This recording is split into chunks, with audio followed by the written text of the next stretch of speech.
खुदावन यीशु मसीह के जिंदा जलाली और मुबारक नाम में आप सभी को मेरा सलाम।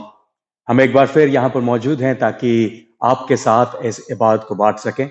ऐसे कि जैसा कि आप जानते हैं, हर महीने के पहले इतवार को हम आपके साथ इकट्ठा होते हैं, हम आपके साथ शामिल होते हैं ताकि खुदावन के कलाम को, खुदावन की इस इबादत को आपके साथ शेयर कर सकें। हम लोग स्कॉटिश एशियन क्रिश्चियन फेलोशिप का ग्रुप है और चाहते हैं कि हम कंटिन्यूसली अपने खुदा की इबादत कर सकें। ऐसे खुदावन ने कहा, कलाम में कहा कि खुदा ऐसे रास्तबाजों को ढूंढता है जो खुदावन की इबादत रूह और सच्चाई के साथ करते हैं। और रास्तबाजों को क्योंकि हम खुदावन में रास्तबाज हैं। जब हम खुदावन के लहू में ढापे जाते हैं, जब हम उसके उस बदन में शामिल हो जाते हैं जो हम उसके लहू के साथ और उसके बदन में खाकर शरीक होते हैं, जब उसके साथ कम्युनियन करते हैं, तब हम उसकी रास्तबाजी में ढाल दिए जाते हैं। खुदावन ने कहा कि तुम मेरे स्वरूप में, मेरी इमेज में, मेरी शख्सियत में बनाए गए हो। और आज मेरे भाई और बहनों, मेरे अजीजों, हम उसी शख्सियत के वसीले यहां पर मौजूद हैं, क्योंकि यह हमारी खुद की आरजू नहीं है कि हम खुदावन की इबादत करें। वो खुदा जो हमारे फेथ का ऑथर है, हमारे ईमान का लिखने वाला है, उसने हमें ये जिंदगी दी, उसने हमें ये आरजू दी कि हम उसकी इबादत कर सकें, क्योंकि उसने हमें अपनी इमेज में इसलिए ढाला ताकि हम उससे मोहब्बत कर सकें, उससे रिलेशन रख सकें और हमेशा हमेशा उसकी इबादत कर सकें। मैं जानता हूं कि आज इस संडे को ही आप उसकी इबादत नहीं करते, मगर चलते फिरते, उठते बैठते, खाते पीते और जो कुछ भी आपकी जिंदगी में होता है, वो सब खुदावन की इबादत है, वो सब खुदावन की परस्तिश है, वो सब खुदावन के नाम को ऊंचा उठाने के लिए आप करते हैं और हम करते हैं। तो आइए एक बार फिर हम खुदावन की इबादत में शामिल हों, उसके नाम से रास्तबाज बने और अपने तमाम सोचों को छोड़कर सिर्फ खुदावन की सोच में शामिल हो, उसकी रास्तबाजी में शामिल हो, उसकी पाक रूह में शामिल हो और रूल कुदूस के वसीले एक बार फिर उसकी इबादत कर सकें। आइए कलाम को पढ़े। कलाम में लिखा है, जबूर उसका 96 में आपके साथ पढ़ना चाहता हूं। खुदावन के हुजूर नया गीत गाओ, ऐ सब एलो जमीन खुदावन के हुजूर गाओ, खुदावन के हुजूर गाओ और उसके नाम को मुबारक कहो। रोज बरोज उसकी नजात की बशारत दो, कौमों में उसके जलाल का, सब लोगों में उसके अजायब का बयान करो। खुदावन, क्योंकि खुदावन बुजुर्ग और निहायत सिताइश के लायक है, जो सब मामूदों से ज्यादा ताजीम के लायक है। सचमुच सचमुच सिर्फ हमारा खुदा ही है जो सारी इबादत के लायक है, जो सारी तारीफ के लायक है, जो हमारे तमाम कामों के लायक है। मैं बहुत बार बोलता हूं, जब भी आप अपने काम पर जाते हैं, हम उस जगह को ग्लोरीफाई करने के लिए काम नहीं करते। हमने लहू और अपने पसीनों को इसलिए नहीं बहाते ताकि हम उनको ग्लोरीफाई कर सकें।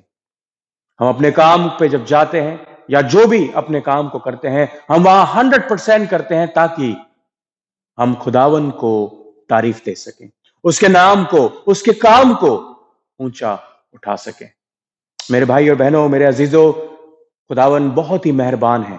उसने हमें संभाला है और आज एक बार फिर मौका दिया कि हम उसकी जिंदगी में शामिल हो सके।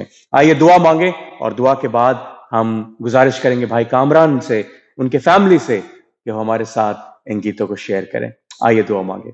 कुदूस प्यारे रहीम बाप, हम आपका शुक्र करते हैं कि आप जिंदा हैं, आप जलाली हैं, आपका नाम ही मुबारक है, आप ही रास्तबाज हैं और आपके वसीले खुदावन यीशु मसीह के वसीले हम आपके पास आ सकते हैं, आपके उस मजबूत और बड़े सिंहासन के सामने आ सकते हैं। खुदावन वो सिंहासन जहां पर फरिश्ते खड़े होकर तेरा गुणगान करते हैं, तेरी तारीफ करते हैं, तुझे सिताइश देते हैं खुदावन। और उन तमाम उस सिंहासन के सामने जहां पर जितने जलील हैं, जितने ईवल हैं, जितने गुनहगार हैं, खुदावन वो सब वहां पनिश भी होते हैं। आए मेरे मालिक, होने दे कि हम तेरी भेड़ों में शामिल हो सकें, ना कि उन बकरियों में जो तेरे नाम से क्लेम करती हैं कि उन्होंने बड़े बड़े मौजे किए, तेरे नाम से बदरूहों को निकाला, तेरे नाम से बड़ी बड़ी पेशन गोइयां की खुदावन। मगर तूने कहा मत्ती 7 में कि मैं तुम्हें नहीं जानता। खुदावन होने दे कि तेरी भेड़ों का दिल ऐसा हो सके कि जब जब वो किसी गरीब, मोहताज, लाचार को देख सके तो उनके दिल पसीज सके और वो अपने आखिरी में से भी आखिरी उनको निकाल कर देने वाले हो सके। उन्हें देखो खुदावन कि हम गरीब की रोटी बन सके, प्यासे का पानी बन सके, लंगड़े का सहारा बन सके खुदावन, और जो जेलों में हैं, जो प्रिजन्स में हैं, हम उनके साथ जाकर उनसे बात कर सकें और तेरे कलाम को, तेरी गुड न्यूज को, तेरी जिंदगी को जो बहुतायत की है खुदावन, उन लोगों के साथ बांट सकें जो अपनी जिंदगी उस कैद में गुजारते हैं। खुदावन होने दे कि तू हमें ऐसा दिल दे, एक ऐसी आरज़ू दे कि खुदावन हम दुनिया की दुख तकलीफ में अपने आप को शामिल कर सकें, जैसे तूने इजराइलियों की 430 साल की गुलामी को इजिप्ट में, मिस्र में सुना मेरे मालिक, और उनको छुड़ौती दी, मोसेस के वसीले उनको छुड़ौती दी। आए बाप होने दे कि हम सब लोग उस मोसेस की स्पिरिट में कायम हो सकें, हम सब लोग खुदावन उस मूसा की आरजुओं में शामिल हो सके, उस मूसा के बर्डन में शामिल हो सके खुदावन, और उन लोगों की गुहार को सुन सके जो तेरी तरफ अपनी गुहार को लगाती हैं और उस परसिक्यूशन से बचना चाहती हैं, उस स्टारवेशन से बचना चाहती हैं, उस नंगेपन से बचना चाहती हैं मेरे मालिक, ताकि हम उनके लिए शेल्टर बन सकें, उनके सर की छत बन सकें, ताकि हम खुदावन तेरे हाथ बन सकें, ताकि उनको दे सकें, ताकि हम तेरे पैर बन सकें, ताकि हम उनके लिए जगह जगह जाकर मीलों कोसों चलकर खुदावन उन बच्चों की मदद कर सके, उन बच्चों के लिए छुड़ौती के बायस बन सके बाप। और ना ही सिर्फ दुनियावी चीजें उनको दें, ना ही सिर्फ उनको सर पे छत, खाने को रोटी, पहनने को कपड़ा दें, मगर खुदावन तेरी जो स्पिरिचुअल, तेरी जो रूहानियत है हम उनके साथ बांट सके। तेरे बेटे को जो बहुतायत की जिंदगी देने वाला खुदा है, जो जिंदगी का चश्मा है मेरे मालिक, जो आंखों की रोशनी है मेरे प्रभु, जो अंधेरे में चलने वाली रोशनी है खुदावन, हम वो उनके साथ बांट सके मेरे प्रभु। हम उनके साथ उस लहू को, उस बदन को जो सलीब पर हमारे लिए बहाया गया, हमारे गुनाहों के लिए बहाया गया खुदावन, हम उनके साथ बांट सकें। आए बाप हमारी आंखों को खोल दे, हमारे दिलों को खोल दे मेरे मालिक, हमारी जबानों को खोल दे मेरे मालिक प्रभु, ताकि हम तेरे लिए अपनी आवाजों को उठा सकें, ताकि हम अपने आप को तेरे लिए जिंदा कर सके मेरे मालिक, तेरे कलाम से जिंदा हो सके प्रभु। और जब एक नई सुबह, एक नई उम्मीद के साथ तो हमें अपने बिस्तरों से, अपने बिछौनों से उठाए, तो मेरे मालिक हमारी जिंदगी में सिर्फ एक ही आरजू, एक ही टारगेट हो, और वो सिर्फ और सिर्फ तेरे लोगों के लिए हो, तेरे काम के लिए हो, तेरे नाम के लिए हो, तेरी बहुतायत के लिए हो मेरे प्रभु। तब ये दुनिया ईमानदारी कहलाएगी, तब ये दुनिया ईमानदारों की कहलाएगी, तब ये दुनिया राष्ट्रबाजों की कहलाएगी मेरे प्रभु। हम जानते हैं खुदावन जितने तेरे हैं वो तुझसे कभी अलग नहीं हो सकते, वो हमेशा हमेशा तेरी बागडोर में बंधे रहेंगे, तेरे रिलेशनशिप में कायम रहेंगे खुदावन। मगर हम उनके लिए भी दुआ करते हैं जो तेरे गले की नहीं प्रभु, जो तेरे गले से बाहर है और भटकी हुई है। तू तो ऐसा खुदा है जो उनको बचाने के लिए रात में ही दौड़ पड़ता है, ताकि तू उनको अपने गले में वापस फेर लाए। आए मेरे मालिक, उन तमाम भेड़ों के लिए दुआ करते हैं प्रभु जो अभी तक भटकी हैं, जो अभी तक तेरी रोशनी को नहीं पहचान सकी हैं, जो अभी तक खुदावन तेरे हाथों को, तेरे स्पर्श को अभी तक महसूस नहीं कर पाई हैं मेरे प्रभु, और अभी तक दुनिया के झमेलों में, दुनियाओं की रीतियों में, दुनिया की नॉलेज और एजुकेशन में, दुनिया के प्रेशर में, स्ट्रेस में, एंजाइटी में, डिप्रेशन में अभी तक चलती हैं मेरे मालिक।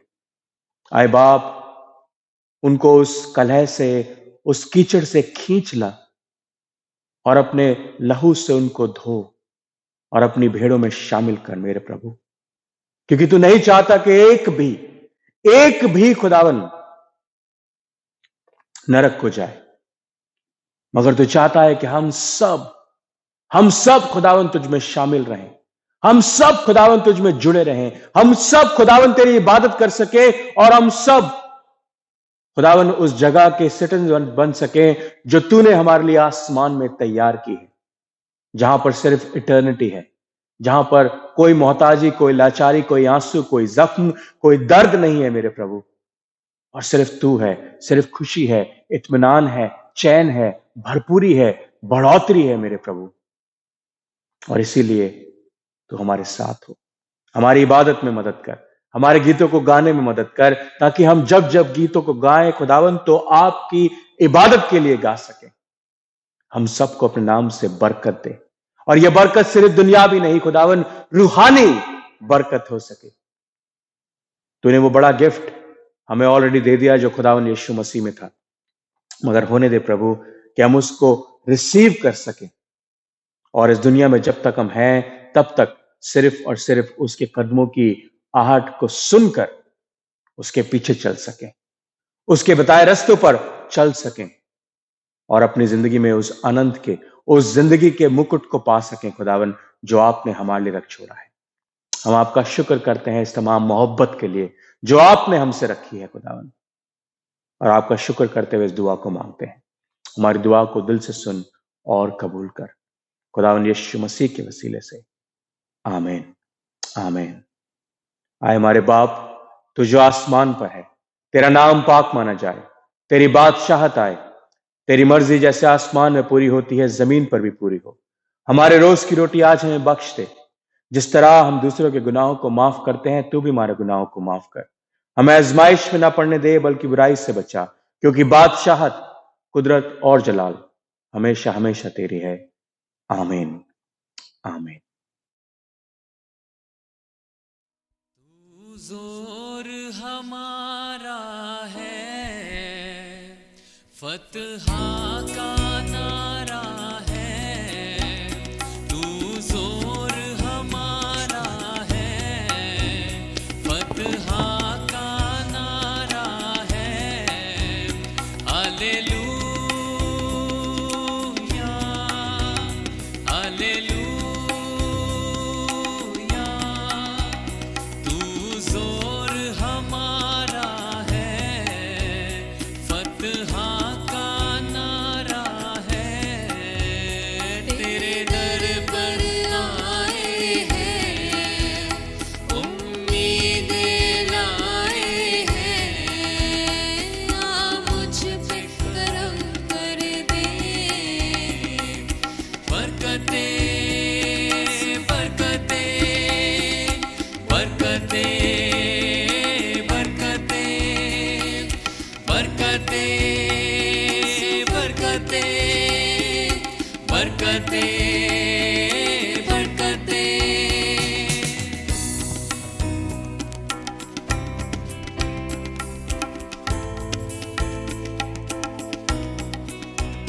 तूफानी हवाएं हैं, घन गरज घटाएं हैं। हालेलुया हालेलुया, तूफानी हवाएं हैं, घन गरज घटाएं हैं। तूफान में कश्ती है, दिन कैसी हस्ती है, आ मुझको सहारा दे।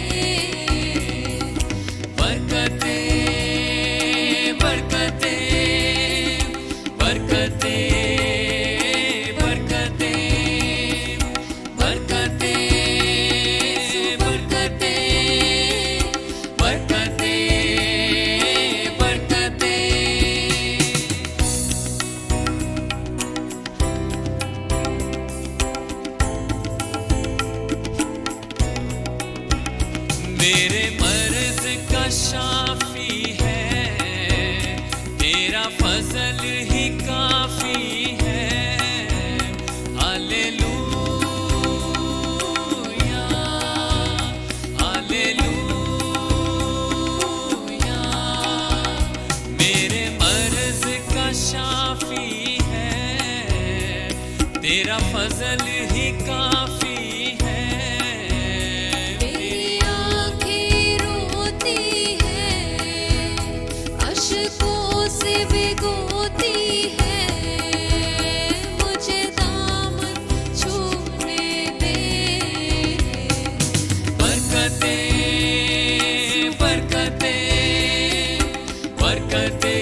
आइए हम खुदावन के कलाम में से निकालें यूहन्ना यूहन्ना की किताब, यूहन्ना रसूल की किताब, उसका 17वां बाब, 17th चैप्टर, और उसकी पहली आयत से लेकर उसकी आखिरी आयत तक पढ़ेंगे, क्योंकि बहुत इंपॉर्टेंट पैसेज आज मैं आपके साथ शेयर करना चाहता हूं। और ये शेयरिंग जो मैं कर रहा हूं आपके साथ, ये खुदावन की दुआ कहलाती है, खुदावन यीशु मसीह की दुआ कहलाती है, हम अपने लिए और अपने लोगों के लिए, बिलीवर्स के लिए, उसके डिसाइपल्स के लिए, उसके ईमानदारों के लिए खुदावन यीशु मसीह ने ये दुआ करी। निकालें यूहन्ना रसूल की किताब, gospel according to saint John chapter 17। यीशु ने ये बातें कही और अपनी आंखें आसमान की तरफ उठाकर कहा, आए बाप, वो घड़ी आ पहुंची है, अपने बेटे का जलाल जाहिर कर, ताकि बेटा तेरा जलाल जाहिर करे। चुनांचे तूने उसे हर बशर पर इख्तियार दिया है, ताकि जिन्हें तूने उसे बख्शा है उन सबको वो हमेशा की जिंदगी दे। और हमेशा की जिंदगी यह है कि वो तुझ खुदावन ए वाहिद और बरहक को और यीशु मसीह को जिसने तूने भेजा है जाने। जो काम तूने मुझे करने को दिया था उसको तमाम करके मैंने जमीन पर तेरा जलाल जाहिर किया है। और अब है बाप, तो उस जलाल से जो मैं दुनिया की पैदाइश से पेशतर तेरे साथ रखता था, मुझे अपने साथ जलाली बना दे। मैंने तेरे नाम को उन आदमियों पर जाहिर किया जिन्हें तूने दुनिया में से मुझे दिया। वो तेरे थे और तूने उन्हें मुझे दिया, और उन्होंने तेरे कलाम पर अमल किया है।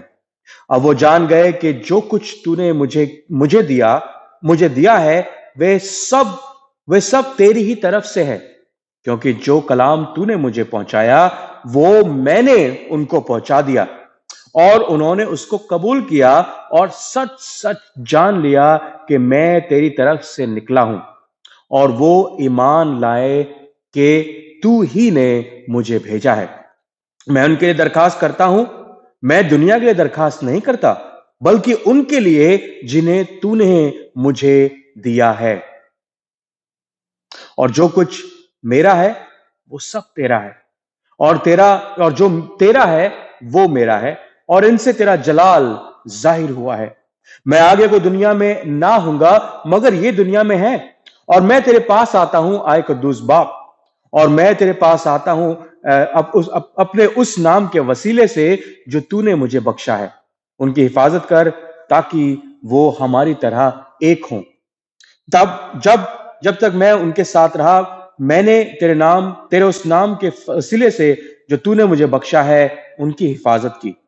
मैंने उनकी निगरानी की, और हलाकत के फर्जंद के सिवा उनमें से कोई हलाक ना हुआ, ताकि किताब मुकद्दस का लिखा पूरा हो। लेकिन जब मैं तेरे पास आता हूं और ये बातें दुनिया में कहता हूं, ताकि मेरी खुशी उन्हें पूरी पूरी हासिल हो। मैंने तेरा कलाम उन्हें पहुंचा दिया, और दुनिया ने उनसे अदावत रखी, इसलिए कि जिस तरह मैं दुनिया का नहीं, वो भी दुनिया के नहीं। मैं ये दरखास्त नहीं करता कि तू उन्हें दुनिया से उठा ले, बल्कि ये कि उस शरीर से उनकी हिफाजत कर, उस ईवल से उनकी हिफाजत कर। जिस तरह मैं दुनिया का नहीं, वे भी दुनिया के नहीं। उन्हें सच्चाई के वसीले से मुकद्दस कर, तेरा कलाम सच्चाई है। जिस तरह तूने मुझे दुनिया में भेजा, उसी तरह मैंने भी उन्हें दुनिया में भेजा, और उनकी खातिर मैं अपने आप को मुकद्दस करता हूं, ताकि वो भी सच्चाई के वसीले से मुकद्दस किए जाएं। 20वीं आयत से, और मैं सिर्फ इन्हीं के लिए दरखास्त नहीं करता, बल्कि उनके लिए भी जो इनके कलाम के वसीले से तुझ पर ईमान लाएंगे, ताकि वे सब एक हों, यानी जिस तरह आए बाप वो मुझ में है और मैं तुझ में हूं, वो भी हम में हो, और दुनिया ईमान लाए कि तू ही ने मुझे भेजा है। मैं उनमें और तुझ में, ताकि वो कामिल होकर एक हो जाएं, और दुनिया जाने कि तू ही ने मुझे भेजा, और जिस तरह कि तूने मुझसे मोहब्बत रखी, मैंने भी उनसे मोहब्बत रखी। आए बाप, मैं चाहता हूं कि जिन्हें तूने मुझे दिया है, जहां मैं हूं वे भी मेरे साथ हों, ताकि मेरे उस जलाल को देखें जो तूने मुझे दिया है, क्योंकि तूने बिना एक आलम से पेशतर मुझसे मोहब्बत रखी है। आया आदिल बाप, दुनिया ने तो मुझे नहीं जाना, मगर मैंने तुझे जाना। इसलिए इन्होंने भी जाना कि तूने मुझे भेजा है, और मैंने उन्हें तेरे नाम से वाकिफ किया है और करता रहूंगा, ताकि जो मोहब्बत तुझको मुझसे थी उनमें हो और मैं उनमें हूं। यह खुदावंद का कलाम है, इसके सुने और पढ़े और सुने जाने पर बहुत बहुत बरकत हो। आमीन। और खुदावन आपको बरकत दे कि आप इस कलाम को सुन पाए। ये लंबा कलाम है, पूरा पूरा चैप्टर है 17, बट बहुत जरूरी है। ऐसा खुदा कौन हो सकता है जो अपने लिए दुआ करे, फिर अपने शागिर्दों के लिए दुआ करे, और उसके बाद उन तमाम ईमानदारों के लिए जितने उस पर ईमान लाते हैं उसके लिए दुआ करे। ये हमारा खुदा है मेरे भाइयों बहनों, मेरे अजीजों, कि खुदावन है जो आपके लिए दुआ कर रहा है। सिर्फ आप अपने लिए दुआ नहीं करते, आपके बुजुर्ग आपके लिए दुआ नहीं करते, आपके पादरी साहबान आपके लिए दुआ नहीं करते, वो खुदा आपके लिए दुआ करता है। यीशु मसीह आपके लिए अपनी इल्तिजाओं को अपने बाप के आगे रखता है, ताकि मैं और आप उसमें रास्तबार ठहर सकें। क्या ही जिंदा और सच्चा खुदावन का कलाम है। खुदावन आपको बहुत बरकत दे। मुबारक है वो लोग जो खुदावन की इबादत में शामिल होते हैं, और आप उनमें से एक हैं। खुदावन आपको बहुत बरकत दे। जो आज का कलाम मैं आपके साथ शेयर करना चाहता हूं, वो जैसे अभी हमने पढ़ा, वो यूहन्ना उसका 7वीं बाब में है, जहां पर खुदावन यीशु मसीह अपने लिए, अपने शागिर्दों के लिए और तमाम ईमानदारों के लिए दुआ कर रहा है, अपने बाप से इल्तिजा कर रहा है हम लोगों के लिए। ठीक है, उससे पहले हम कुछ और बातें देखेंगे, जबकि इससे पहले कि हम कलाम में जाएं। खुदावन ने खुदा का एक नाम, जैसे खुदावन के नाम बहुत ज्यादा इंपॉर्टेंट है। मोसेस को उसने नाम दिया। जब मोसेस ने पूछा कि तू कौन है, उसने बोला I am who I am, मैं जो हूं सो हूं। और बहुत सारे नाम बाइबल के अंदर पुराने नियम में खासतौर से खुदावन के लिए कहे गए हैं, और उसमें से एक नाम है जो है यहोवा मकदीश। एंड यहोवा मकदीश का मतलब क्या है? The lord who sanctify you. ताकि भीड़ में से, पूरी दुनिया की भीड़ में से वो कुछ लोगों को चुन लेता है और उनको उस भीड़ से अलहदा करके अपने लिए रख लेता है। वो लोग सैंक्टिफाई किए गए हैं, वो लोग अपने आप में एक इंपॉर्टेंट लोग हैं, वो अपने आप में खुदा के लिए चुने गए हैं, और खुदावन की बरकत उनके साथ है। उनकी बरकत की डेफिनेशन खुदा की क्या है, ये डिफरेंट है। अगर आप पढ़ना चाहें तो हिब्रूज, इब्रानियों की किताब, उसके 11वें बाब के 34 आयत से लेकर 12वें बाब की 3री आयत तक पढ़ें तो आपको पता लगेगा किस तरीके की खुदावन की बरकतें हैं। 2 कैटेगरीज उसमें दिखाई है खुदा ने, ठीक है ना। 2 इब्रानियों में जो लिखने वाला है, 2 कैटेगरीज उसने दिखाई है। एक जो अपने ईमान की वजह से बरकतों को पाते हैं, उनकी जिंदगी में मिरेकल्स होते हैं, और एक वो जो अपने ईमान की वजह से लानतान किए जाते हैं, अपने ईमान की वजह से वो पथराव किए जाते हैं और मारे जाते हैं। मगर उन सब की जिंदगी में सिर्फ एक बात जरूरी है कि उनका ईमान उन्हें जमीन पर ईमान लाने की बात नहीं करता। वो दुनिया के नहीं है, वो दुनिया से बाहर के हैं, वो खुदा के लिए चुन लिए गए हैं, और मेरे और आपके लिए नमूने ठहरे हैं, मेरे और आपके लिए मॉडल ठहरे हैं, हीरोज ऑफ फेथ ठहरे हैं, ताकि हम उनके ईमान के साथ आगे बढ़ सके। और इसी ईमान की बात यहां पर यहोवा मकदीश करता है कि God a lord who sanctifies you, right.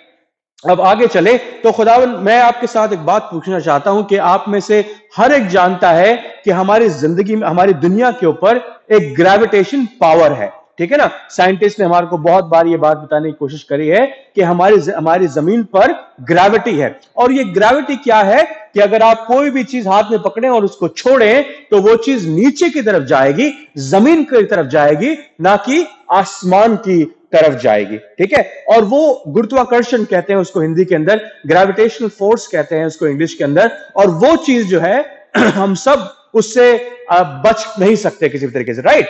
But एक जगह है ऐसी जहां पर वो रूल, ग्रेविटेशनल रूल अप्लाई नहीं होता। आप अचंभा करेंगे, आप कहेंगे कि ऐसा कैसे हो सकता है। तो एक जगह है और उसका नाम है ब्राजील के अंदर तुकुरुई, TUCURUI। अगर आप चाहें तो यूट्यूब पे इनकी वीडियो देख सकते हैं, और नहीं तो गूगल में इसके बारे में पढ़ भी सकते हैं। क्या हुआ कि मिड 80s के अंदर क्या हुआ कि वहां पर उन्होंने एक बहुत बड़ा डैम बना दिया, डैम बना दिया और 6 मिलियन क्यूबिक मीटर जो फॉरेस्ट था, काफी बड़ा जो जमीन थी, वो सब की सब पानी से ढक गई और करीबन 100 फीट पानी वहां पर आ गया उस बांध के ऊपर जो डैम उन्होंने बनाया। तो जितना जंगल में पेड़ थे, जितने पौधे थे, जितनी जमीन थी, वो सब की सब पानी के नीचे आ गई। और जब पानी के नीचे आ गई तो इंडस्ट्री तो वहां पर बूम हो ही रही थी। ब्राजील के अंदर घर बनाए जा रहे थे, बड़े बड़े डैम बन रहे थे और कैनवस का बहुत सारा इंडस्ट्रियल काम चल रहा था, बिल्डिंगें बन रही थी। तो उनको टिम्बर की जरूरत थी, उनको लकड़ी की जरूरत थी। अब जो फॉरेस्ट था वो तो आपने पानी के अंदर दबा दिया, अब क्या किया जाए? तो जो वहां के एंटरप्रेन्योर थे, वहां के जो बिजनेसमैन थे, बेसिकली एक बहुत मशहूर आदमी था, उसने क्या किया?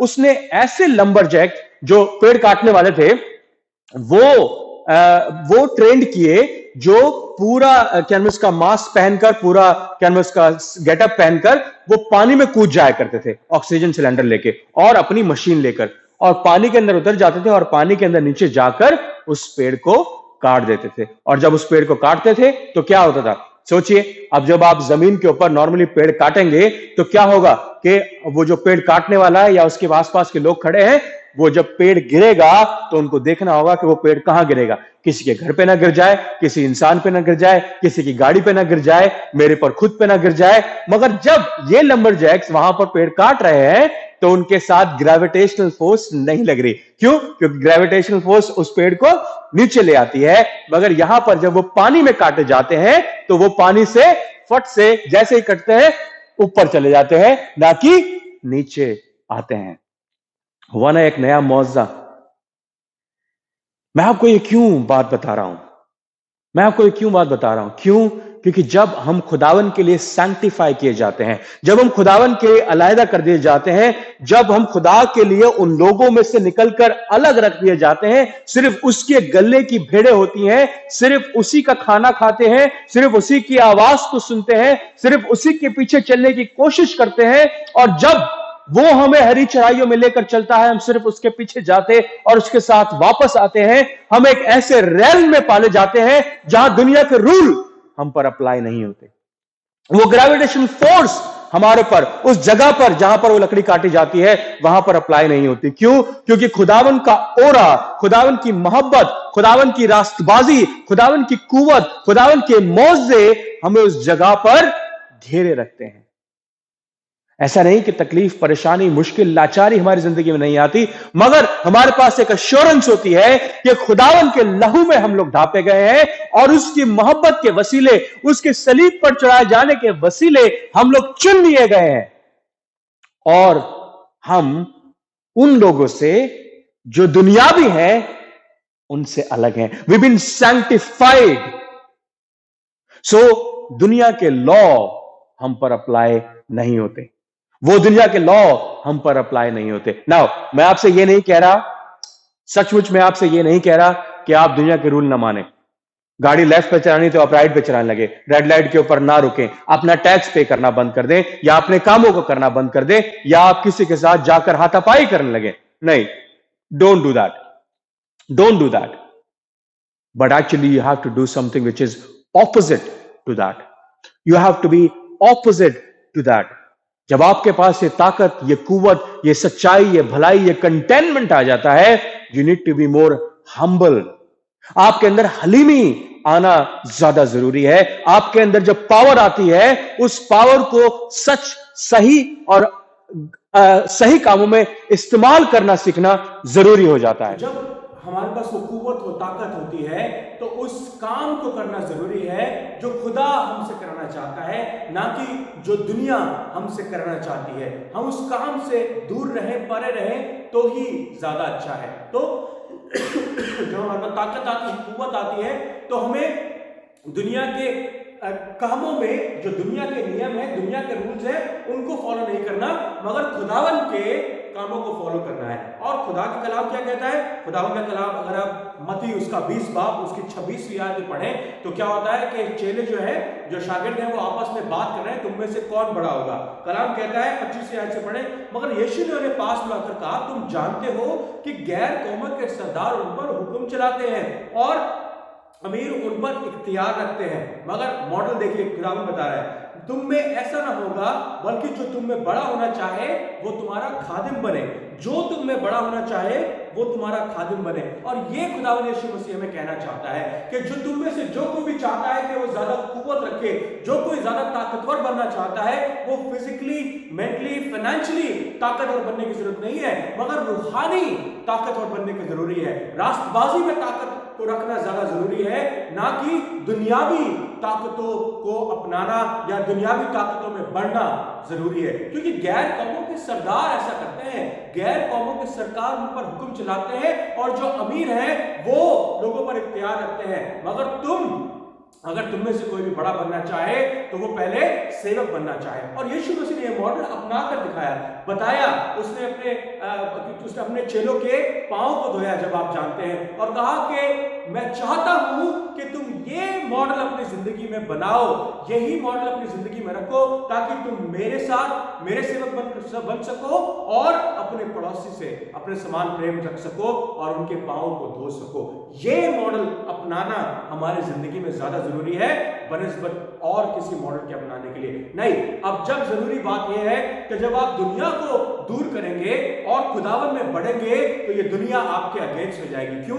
क्योंकि लोगों का पैर धोना, अपने जो बड़ा बनना चाहे उसका सेवक बनना, अपने पड़ोसी से अपने समान प्रेम रखना, ये सब दुनिया के लिए एक अजीब सी बात है। दुनिया की सक्सेस की स्टोरी में, दुनिया के सक्सेस की डेफिनेशन में ये वर्ड्स नहीं आते कि आप कैसे हलीम बने, कैसे एक दूसरे के सेवक बने और कैसे एक दूसरे से मोहब्बत रखें। वो चाहते हैं, दुनिया ईवल है, राइट? जो दुनिया में लोग पाए जाते हैं वो बुरे हैं, क्योंकि वो बुराई की पैदाइश है, वो झूठ की संतान है, वो शैतान के पीछे चलने वाले लोग हैं। तो हमें जानना जरूरी है कि हम जब दुनिया पर इख्तियार रखते हैं तो हम दुनिया की तरफ बनते जाते हैं, मगर जब खुदा की तरफ इख्तियार रखते हैं, खुदा से मोहब्बत रखते हैं, खुदा के नियमों का पालन करते हैं, तो ये दुनिया हमारे से अलग हो जाती है। ये दुनिया हमसे नफरत करने लगती है। वो कहती है कौन लोग हैं? जब यूहन्ना और पतरस के लिए क्या बोला प्रेरितों के काम के अंदर, अस्माल की किताब के अंदर क्या लिखा है कि ये अनपढ़ लोगों ने दुनिया को उलट पुलट कर दिया है। हम लोग वो हैं जो दुनिया को उलट पुलट कर देते हैं। क्यों? क्योंकि दुनिया की डेफिनेशन में पावर जो है वो सक्सेस है। हमारे लिए सक्सेस का मतलब हलीमी है, सक्सेस का मतलब सर्वेंटहुड है, और उन लोगों की डिक्शनरी में ये वर्ड्स नहीं पाए जाते। इसलिए हमें अलग बनने की जरूरत है। कलाम कहता है, यूहन्ना उसका 15 बाब उसकी 19वीं आयत में पढ़कर देखें, अगर तुम दुनिया के होते, कलाम कह रहा है, यीशु मसीह कह रहा है, सैंक्टिफिकेशन अगेन, अगर तुम दुनिया के होते तो दुनिया अपनों को अजीज रखती, अपनों को अजीज रखती, लेकिन चूंकि तुम दुनिया के नहीं बल्कि मैंने तुमको दुनिया में से चुन लिया है, इस वास्ते दुनिया तुमसे अदावत रखती है। इंग्लिश में पढ़े, Jesus said if you belong to the world it would love you as its own. अगर तुम दुनिया के होते तो दुनिया तुमसे मोहब्बत रखती, मगर दुनिया हमसे मोहब्बत नहीं रख रही। दुनिया चर्चिस के खिलाफ है, दुनिया खुदावंद यीशु मसीह के खिलाफ है, उसके कलाम के खिलाफ है, उसके लोगों के खिलाफ है। उनको लानतान दी जाती है, उनको प्रताड़ित किया जाता है, उनको सभाओं में से निकाल दिया जाता है, उनके मुंह पर थूका जाता है, तमाचे मारे जाते हैं और उनकी गर्दनों को काट दिया जाता है। यह होता है मसीहियों के साथ। क्यों? क्योंकि खुदावंद यीशु मसीह ने आपको और मुझको अपने लिए अलहदा कर दिया, दुनिया से बाहर कर दिया, और इसलिए दुनिया हमसे मोहब्बत नहीं रखती। जो दुनिया आपसे मोहब्बत रखती है तो इसका मतलब अभी तक आप दुनिया के ही हैं। हमें दुनिया के नियमों से अलग चलना है, और यह जरूरी है कि हम इस बात को समझें और जानें। इंग्लिश में दोबारा पढ़ें, if you belong to the world it would love you as its own, as it is you do not belong to the world but I have chosen you out of the world. मैंने तुम्हें दुनिया में रहते हुए दुनिया से बाहर करने के लिए चुन लिया है। That is why the world hates you, that is the reason God, that's the reason the world hate you. इसलिए सारी दुनिया तुमसे नफरत रखती है। सैंक्टिफिकेशन, सैंक्टिफिकेशन, खुदा सैंक्टिफाई करता है, हम सबको अलग रखता है, हम सबको। मत्ती उसका 5 बाब और उसकी 11वीं आयत निकालें। मत्ती उसका 5 बाब उसकी 11वीं आयत में क्या लिखा है? जब लोग मेरे सबब से तुमको लानतान करेंगे और सताएंगे और हर तरह की बुरी बातें तुम्हारे निस्बत नाहक कहेंगे तो तुम मुबारक होगे। कलाम कहता है जब खुदावन के लोग जब दुनिया तुम्हें मेरे वसीले, क्योंकि तुम मेरे पीछे चलते हो इसलिए तुम्हें सताएंगे, तब तुम अपने आप को मुबारक कहना। अपने आप को परेशान मत करना, अपने आप को ये मत कहना कि हाय ये दुनिया हमसे मोहब्बत क्यों नहीं करती, हमें तो इनसे मोहब्बत करनी है मगर ये हमसे वापस मोहब्बत क्यों नहीं रखते। याद रखिए ये कलाम की बातें, या मत्ती उसका 5 और उसकी 11 आयत, वो कहता है जब तुम मेरे पीछे चलोगे, हिंदी में पढ़ते हैं, और तुम भी धन्य हो क्योंकि जब लोग तुम्हारा अपमान करें, तुम्हें यातनाएं दें, मेरे लिए विरोध में तुम्हारी तरह तरह की झूठी बातें कहें, बस इसलिए कि तुम मेरे पीछे चलते हो, बस इसलिए कि तुम मेरे अनुयायी हो, सिर्फ बस इसलिए कि तुम मेरे पीछे चलने वाले लोग हो, मेरे फॉलोअर्स हो, मेरे नियमों का पालन करते हो। और वो कौन से नियम है? वो नियम आपको खुदा के लिए अलग करने के लिए नियम है। वो दुनिया में आपको शामिल करने के लिए नहीं है, दुनिया से आपको अलग रखने के लिए है। We been sanctified by the blood of Jesus Christ, we been righteous in the blood of Jesus Christ. मेरे भाई और बहनों, दुनिया के अंदर बहुत सारी भेड़ें काटी जाती हैं, आपने सुना होगा, राइट?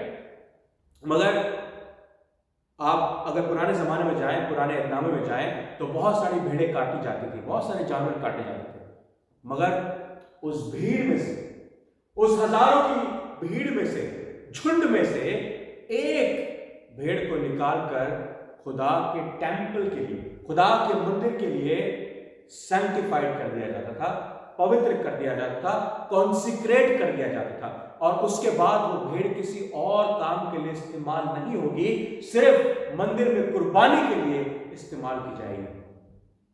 वो तमाम भेड़ें वहां खड़ी हैं, वो तमाम भेड़ें भी ज़िबा की जाएंगी, मगर वो जब ज़िबा की जाएंगी तो कसाई खानों में ज़िबा की जाएंगी और लोगों के खाने के लिए इस्तेमाल की जाएंगी। ज़िबा उनको भी होना है और ज़िबा इस भेड़ को भी होना है, मगर ये भेड़ कुर्बानी के लिए कॉन्सिक्रेट करके, सैंक्टिफाइड करके, खुदावन में रास्तबाज करके कुर्बान की जाएगी। तो अगर हम दुनिया के मॉडल को देखें तो हम सब इस भीड़ में चल रहे हैं, सब उस झुंड के अंदर खड़े हैं, और उसमें से खुदा हमारे को निकाल कर अपने लिए जिंदा कुर्बानी रखने के लिए, अपनी जिंदा कुर्बानी के लिए, अपने आप के लिए, अपनी मोहब्बत के लिए हमें इस दुनिया से अलग कर देता है और अलग रख देता है। ये सब भी ज़िबा होंगे, हम भी ज़िबा होंगे, वो सब भी मरेंगे, हम सब भी मरेंगे, मगर हम खुदावन की उस शहर पनाह में जाएंगे, हम उस खुदावन के बनाए रस्तों पर चलकर उस खुदा के पास जाएंगे जहां पर इत्मीनान हो। और ये सब जो दुनिया के अंदर खड़े हैं, ये सब नरक में जाएंगे, ये सब नरक में जाएंगे मेरे भाइयों बहन। खुदावन की मोहब्बत उस भेड़ से ज्यादा है, इनसे है, मगर इसीलिए तो इनको अपना बेटा दे दिया ताकि जो कोई इस पर ईमान लाए, जो कोई इस पर ईमान लाए वो हलाक ना हो। जो खुदावन यीशु मसीह में है वो हलाक नहीं किए जाएंगे, वो नई जिंदगी को पाएंगे, वो राष्ट्रबाजी में जिएंगे और राष्ट्रबाजी में इटर्निटी के लिए रहेंगे। जरूरी है ये जानना, जरूरी है ये जानना कि आप कौन सी भेड़ है। क्या आप खुदावन की राष्ट्रबाजी के लिए कॉन्सिक्रेट किए गए हैं, या आप उस बुराई में और उस दुश्मनी में, उस गंदगी के अंदर अभी तक पाले जाते हैं? क्योंकि याद रखिए, ज़िबा आप भी होंगे और मैं भी होऊंगा और दुनिया भी होगी। कलाम में लिखा है एबार लेविटिकस की किताब 20 बाब उसकी 7वीं आयत, क्या लिखा है पढ़कर देखें। 20 बाब उसकी 7वीं आयत, इसलिए तुम अपने आप को मुकद्दस करो और पाक रहो, मैं खुदावन तुम्हारा खुदा हूं। Consecrate yourself and be holy because I am your Lord and your God is holy।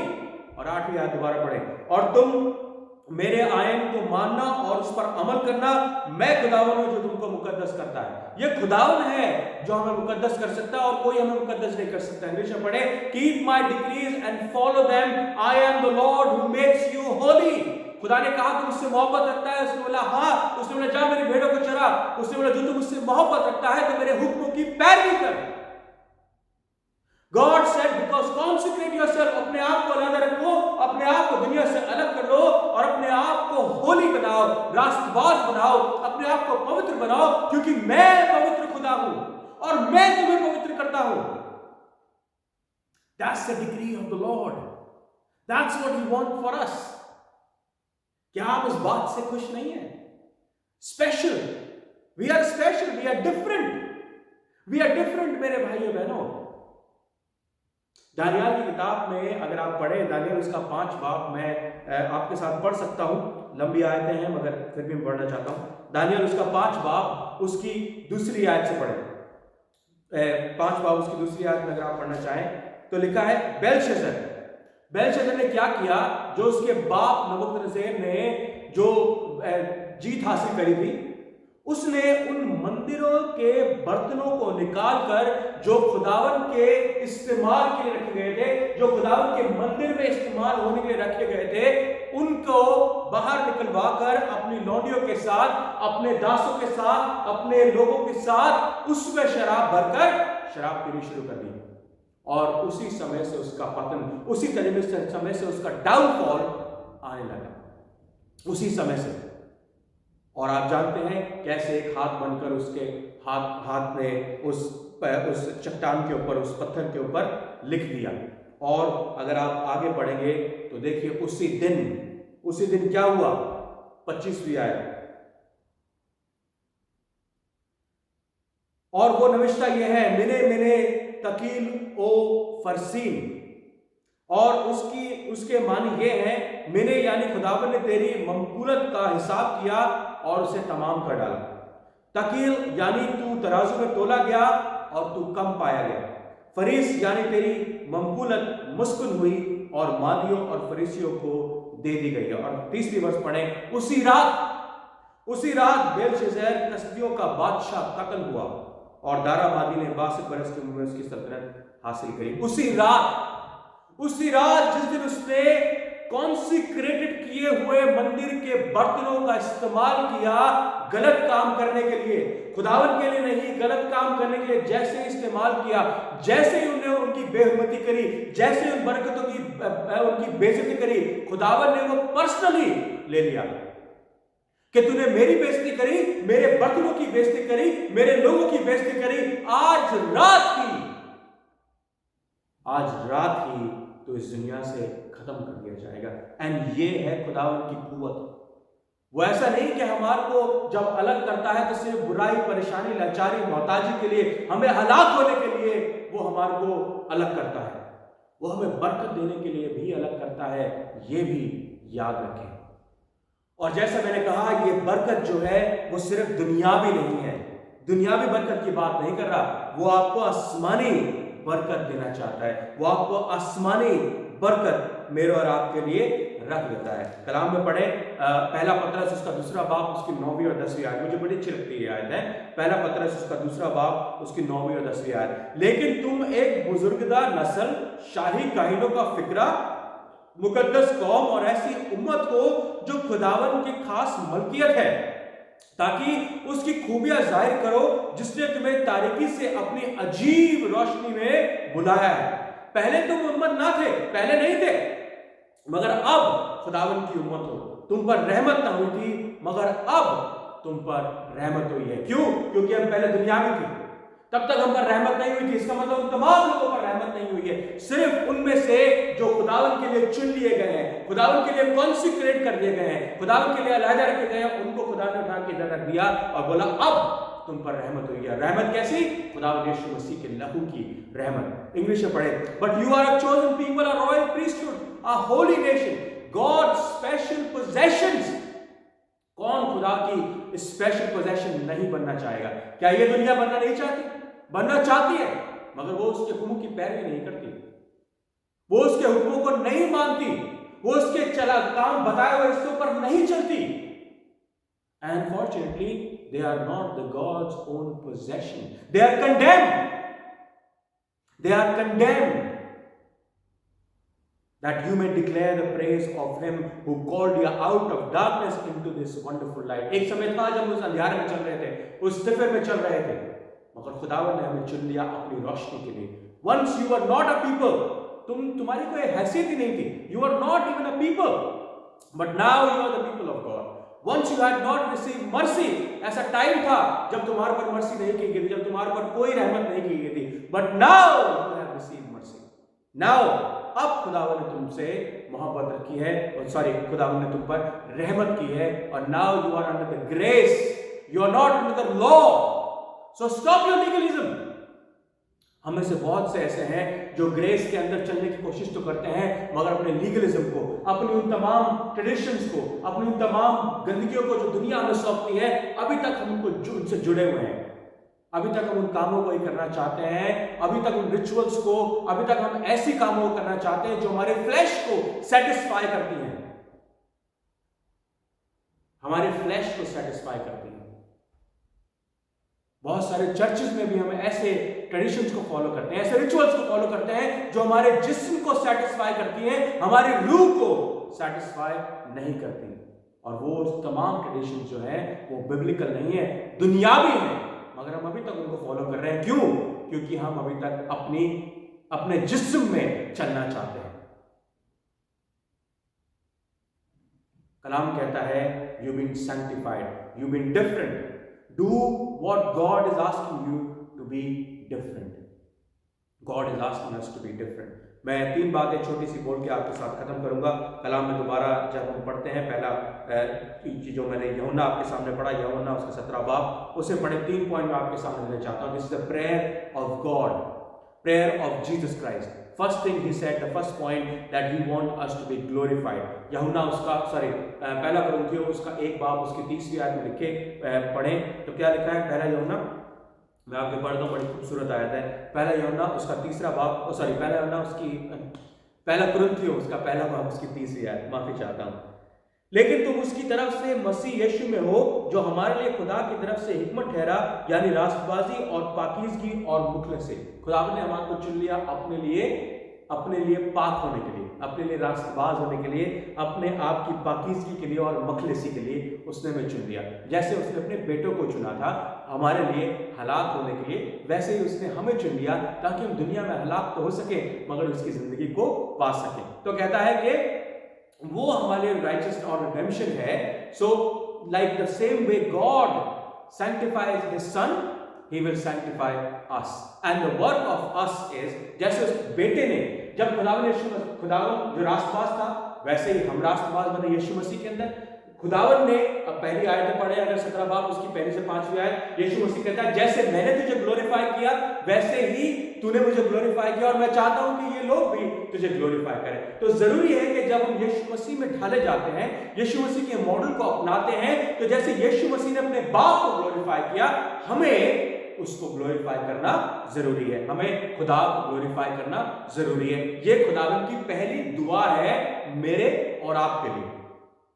मेरी और आपके लिए दुआ है कि वो चाहता है कि हम उसके बाप को, जैसे वो हम अपने बाप को ग्लोरीफाई करता है, जैसे वो उसके नाम को ऊंचा उठाता है, उसके कामों को करता है, उसके हुक्मों की पैरवी करता है, वैसे ही हम भी वो काम करें जो वो हमसे करना चाहता है और खुदा के काम को ग्लोरीफाई करें. Second point, anyone who wants to be in Jesus is disciple. दूसरी जब वो डिसाइपल्स के लिए दुआ करता है, this is gonna happen to them. क्या होगा उनकी जिंदगी में? कहता है कि I do not pray for them. यीशु मसीह कहता है I do not pray for them that they should come out. Like दोबारा अगर 15वीं आयत में पढ़ें, 17 उसकी 15वीं आयत में लिखा है कि मैं ये दरखास्त नहीं करता कि तू उन्हें दुनिया से उठा ले, बल्कि ये कि बुराई, ईवल से उनकी हिफाजत हो. खुदावंद यीशु मसीह हमारे लिए इंतजार कर रहा है, खुदावंद पिता हमारे लिए इंतजार कर रहा है कि खुदा मैं ये दुनिया में है तो, अगर मैं दरखास्त कर रहा हूं तो दुनिया में से ना निकाल दे, इनको दुनिया से अलग मत कर दे, मगर जब ये दुनिया में ही है तो इस शैतान से इनकी हिफाजत कर प्लीज. ये मेरा खुदा आपसे, आपके लिए और मेरे लिए दुआ कर रहा है कि बाप इनको आजमाइश में ना पड़ने दे, इनको उस बुराई से, इनको उस शैतान से, इनको उस शरीर की कुव्वतों से, शरीर की इंतजामों से बचा कर रख. मेक देम डिफरेंट, इनकी हिफाजत कर ताकि ये मुझसे दूर ना हो जाए, ये ईमान में गिर ना जाए. और तब क्या होगा 13वीं आयत में, लेकिन अब मैं तेरे पास आता हूं, ये बातें दुनिया में कहता हूं ताकि मेरी खुशी, तब क्या होगा? The joy of the Lord will become our strength. खुदा का जो आनंद है, खुदावन की जो खुशी है, वो हमें मिलेगी, वो खुशी हमें मिलेगी। और 7वीं आयत में कहता है, उन्हें सच्चाई के वसीले से मुकद्दस कर कि मेरा कलाम सच्चा है। उन्हें सच्चाई के वसीले मुकद्दस कर, सैंक्टिफाई द लॉर्ड। किसके वसीले? ट्रुथ के वसीले, सच्चाई के वसीले। And what is truth? The word of God, किताब मुकद्दस, कलाम जो लिखा है खुदावन ने, वो मेरे और आपके लिए मुकद्दस है। वो चाहता है कि हम अलहदा किए जाएं, खुदा के लिए अलहदा किए जाएं, और वो हमारी हिफाजत के लिए खुदा से दुआ करता है। और वो कहता है, खुदा the Joy, give them the Joy, जो मेरी खुशी है, जो मेरा कंटेनमेंट है, जो सलीब पर रह के भी मैंने इनके लिए सहा, वो जॉय, वो खुशी तू इनको दे। उस खुशी से बढ़कर और क्या हमारी जिंदगी के लिए हो सकता है मेरे भाइयों बहनों? हम दुनिया के पीछे लगे रहते हैं, मगर खुदा चाहता है कि हम डिफरेंट बने, हम डिफरेंट बने। और तीसरा पॉइंट मैं बताना चाहता हूं कि वो सब जब विश्वासियों के लिए, सब ईमानदारों के लिए दुआ करता है, तो पढ़े 21वीं आयत में क्या लिखा है, ताकि वो सब एक हो, यानी जिस तरह ऐ बाप वो तू मुझ में है और मैं तुझ में हूँ, वो भी हम में हो, और दुनिया ईमान लाए कि तू ही ने मुझे भेजा है। 22वीं आयत पढ़े, वो जलाल जो तूने मुझे दिया है मैं उन्हें देता हूं, ताकि वो एक हो जैसे हम एक हैं। खुदा यीशु मसीह चाहता है अपनी दुआ में कि हम लोग एक हों, एक आत्मा हो, एक कर्मणा हो, एक काम को करने की कोशिश करें।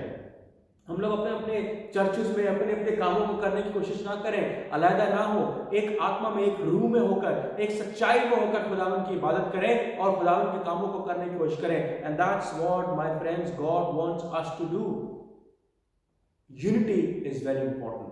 24वीं आयत में क्या लिखा है, कहता है, ऐ बाप मैं चाहता हूं कि जिन्हें तूने मुझे दिया, जहां मैं हूं वो भी मेरे साथ हो, ताकि मेरे उस जलाल को देखें जो तूने मुझे दिया है, क्योंकि तूने बिनाए आलम से पेश कर मुझसे मोहब्बत रखी है। फर्स्ट थिंग, खुदावन आपसे मोहब्बत रखता है। सेकंड थिंग, वो चाहता है कि जहां वो गया है वहां पर मैं और आप जा सके। जब हम अलहदा हो जाते हैं खुदावन के लिए, तो हम एक ऐसे सफर पर निकल पड़ते हैं जो सफर खुदावन यीशु मसीह ने तय किया, खुद तय किया और आसमान पर उठा लिया गया, ताकि खुदा बाप के दाहिने हाथ बैठ सके और हमारे लिए जगह को तैयार कर सके, ताकि मैं और आप भी उसके साथ वहां जा सकें जहां पर खुदा है, जहां पर रोशनी है, जहां पर सोने की सड़कें हैं, जहां पर समुंदर नहीं है, मगर जहां सूरज नहीं है, मगर खुदा का नूर इतना है कि हमें रोशनी की जरूरत नहीं है। And this is where God wants to take अस।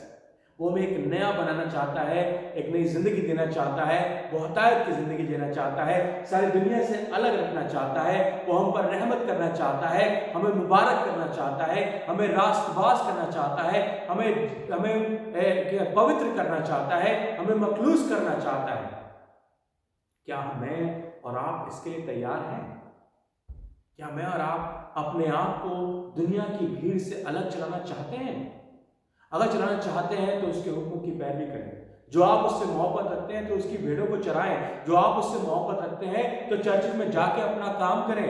अगर आप उससे मोहब्बत रखते हैं तो जो लोग तरसते हैं उनकी आरज़ुओं को पूरा करें। And that's what God wants from you and from me. क्यों? क्योंकि उसने आपको दुनिया के हुक्मों की पैरवी करने के लिए नहीं बुलाया, दुनिया के नियमों को मानने के लिए नहीं बनाया, क्योंकि दुनिया तो आपसे नफरत करेगी जब आप वो काम करेंगे। क्या आप दुनिया की नफरत में जीना चाहते हैं या खुदावन की मोहब्बत में जीना चाहते हैं? यह आपके ऊपर डिपेंड करता है, मेरे ऊपर डिपेंड करता है। होपफुली हम इस बात को समझेंगे कि ये खुदा हमारे से क्या बात करना चाहता है और हमें कहाँ लेकर जाना चाहता है। इस पेंडेमिक में अगर आपने ये बात नहीं सीखी तो आई डोंट नो कि when we can learn this, we don't know. Well, खुदावन आपको बहुत बरकत दे, अपने लिए चुन कर रखे, अपनी भीड़ों में शामिल करें, ताकि आप बकरियों से दूर रहें और अपने आप को खुदा के लिए जिंदा कुर्बानी करके उसके मंदिर के लिए, उसके घर के लिए कॉन्सेक्रेट करें, ताकि आप किसी और चीज़ के लिए इस्तेमाल ना हो, सिर्फ खुदावन के लिए इस्तेमाल हो। खुदावन आपको बहुत बहुत बरकत दे। God bless you all. Thank you.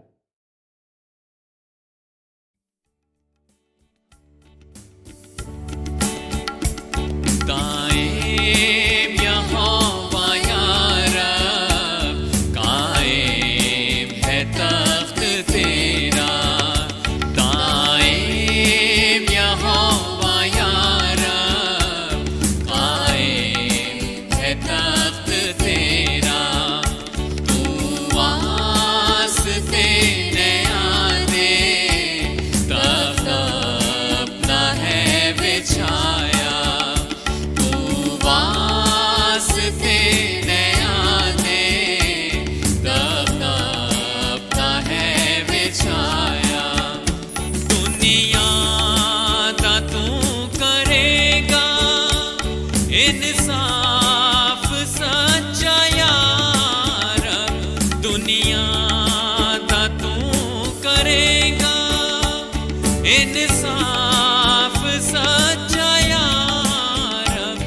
इंसान